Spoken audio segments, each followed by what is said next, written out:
Halo, salam jumpa sahabat Panti Rapiku. Apa kabar Anda hari ini? Semoga dalam keadaan yang sehat dan luar biasa ya. Apalagi untuk Anda yang selalu hobi berolahraga, menjaga gaya hidup yang sehat, pastinya saya yakin semuanya baik-baik aja. Nah, tapi mungkin untuk Anda yang hobi olahraga juga, satu hal yang perlu diketahui bahwa kita harus berolahraga atau beraktivitas sesuai dengan porsinya. Makanya topik hari ini yang akan kita bahas adalah seputar mungkin nanti membahas sedikit tentang cedera juga ya. Dan sudah hadir bersama kami untuk berbincang-bincang hari ini adalah Dr. Alexander M. SPOT. Nah, kita akan membahas lebih lanjut lagi seputar ortopedi dan juga traumatologi. Nah, kalau Anda selama ini mungkin cuma tahu ortopedi seputar tulang, tapi mungkin apakah hanya tulang aja? Atau mungkin ada yang lain lagi? Saya orang awam juga, jadi nanti saya juga banyak belajar pastinya. Kita langsung sapa Dr. Alex. Selamat pagi, Dok. Selamat pagi. Kabar baik ya? Baik, baik. Bener nggak sih tadi kalau saya bilang ortopedi itu hubungannya sama tulang? Atau meleset sedikit? Iya, itu ya seperti kita kenal ya. Ortopedi adalah cabang dari bedah yang menangani sekitar muskuloskeletal atau anggota gerak tubuh, tulang belakang gitu ya. Tidak hanya menangani tentang tulang, tetapi tentang otot, sendi, ligamen, dan juga saraf. Ya. Oke. Jadi untuk pergerakan manusia Ya. gitu ya seputar itu. Ya. Terus kalau yang traumatologinya ini, apa sih trauma apa, Dok, sebenarnya? Ya, traumatologi khusus untuk bedah tulang, ya saya bilang cedera-cedera yang berhubungan dengan tulang, sendi, otot, ligamen, saraf, ya seperti itu. Oke.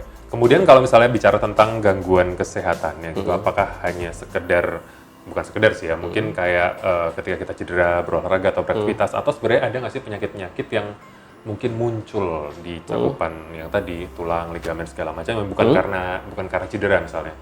Iya, sebenarnya kan salah satu cabang dari ortopedi, misalnya degeneratif. Degeneratif itu bisa berhubungan dengan usia. Jadi terutama pada lutut dan hip ya. Bisa juga kelainan kongenital. Kongenital itu kelainan bawaan dari lahir ya, seperti kaki pengkor yang pernah kita kenal gitu ya. Oke. Tidak hanya masalah patah tulang, memang 90% mungkin kasus dari ortopedi itu mengenai patah tulang atau trauma. Oke. Nah, kemudian kalau misalnya kita bicara soal dokter ortopedi gitu, ini kalau dokter ortopedi itu ada lagi nggak sih subspesialisnya misalnya, yang khusus menangani apa gitu, Ya, atau bisa mencakup semua? ke ortopedi sebenarnya mayoritas dikerjakan ortopedi umum gitu 90%. Tetapi memang kondisi-kondisi khusus bisa dikerjakan subspesialis bagian ortopedi. Ada 9 subspesialis ortopedi. Contohnya spine ya, tulang belakang, hip dan knee, bagian lutut dan panggul, terus hand dan upper limb dan microsurgery, itu menangani hal-hal khusus di bagian tangan dan microsurgery. Terus onkologi ortopedi itu tentang keganasan pada bagian ortopedi. Ada lagi hip, selain hip dan knee, shoulder dan elbow. Itu menangani bahu dan siku. Terus ada lagi foot ankle. Foot ankle itu khusus ortopedi yang menangani kaki dan pergelangan kaki. Dan ada lagi khusus lagi ortopedi yang menangani khusus bagian cedera olahraga. Jadi ortopedi yang menangani khusus cedera-cedera yang berhubungan dengan olahraga. Oke. Wah, ini menarik nih kalau bicara soal olahraga ya, karena sekarang lagi tren ya, Dok ya, semua orang kayaknya berolahraga. Tapi nanti sebelum itu, saya penasaran sama yang ada di depan nih, Dok. Ini mungkin boleh dijelaskan sedikit apa? Ini tentang apa? Tentang proses degenerasi.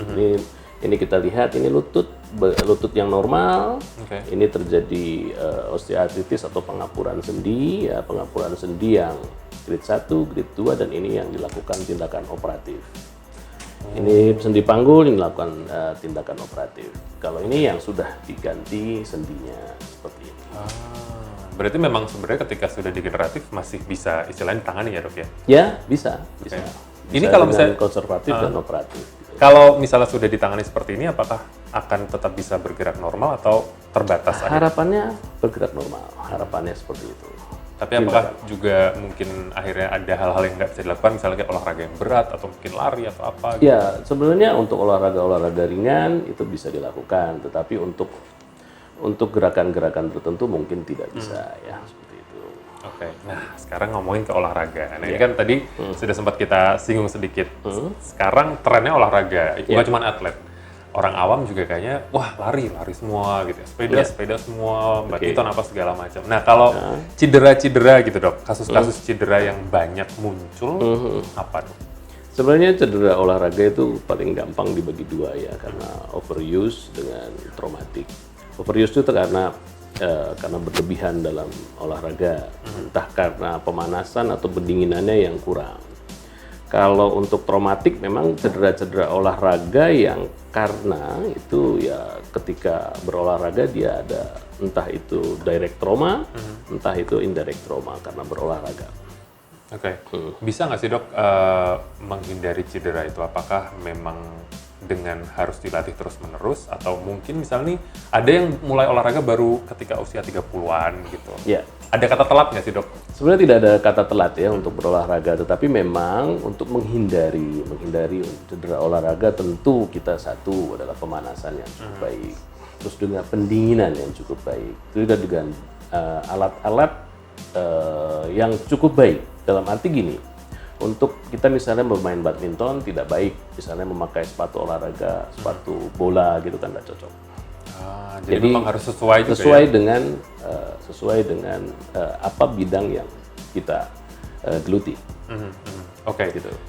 Menarik banget, tapi saya kayaknya masih punya banyak pertanyaan lagi nih dok ya. Nah boleh ya nanti kita ngobrol lebih lanjut lagi, tapi setelah yang satu ini ya jangan kemana-mana.